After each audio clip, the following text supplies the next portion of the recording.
Hello friends, मी अमोल वाघमारे.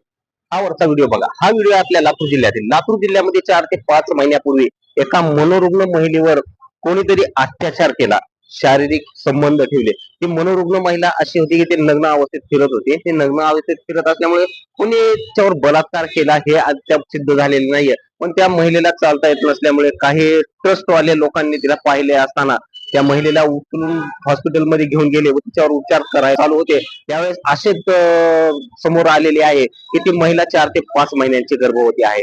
यामुळेच आपलं म्हणजे हा केळसवाना जो प्रकार घडलेला आहे ना मित्रांनो, हा फार म्हणजे सांगण्यासारखा प्रकार नाहीये की आपल्या एवढ्या समाजामध्ये एवढ्या चांगल्या महिला पुरुष सगळे एवढे चांगले असताना, एवढे सुशिक्षित असताना देखील हा प्रकार घडू शकतो व त्याकडे कोणाचे हे दुर्लक्ष असते, कोणाचे लक्ष नसते. हे ऐकूनच थोडेसे मनाला हायसे वाटते. एवढंच सांगतो की आपल्याला जर कुठं मनोरुग्ण वगैरे दिसले तर त्यांची थोडी मदत करा, पण अशा घटना घडण्यापासून त्यांना वाचवण्याचा प्रयत्न करणं हे तेवढंच गरजेचं आहे. एवढंच बोलतो. जय हिंद, जय भारत.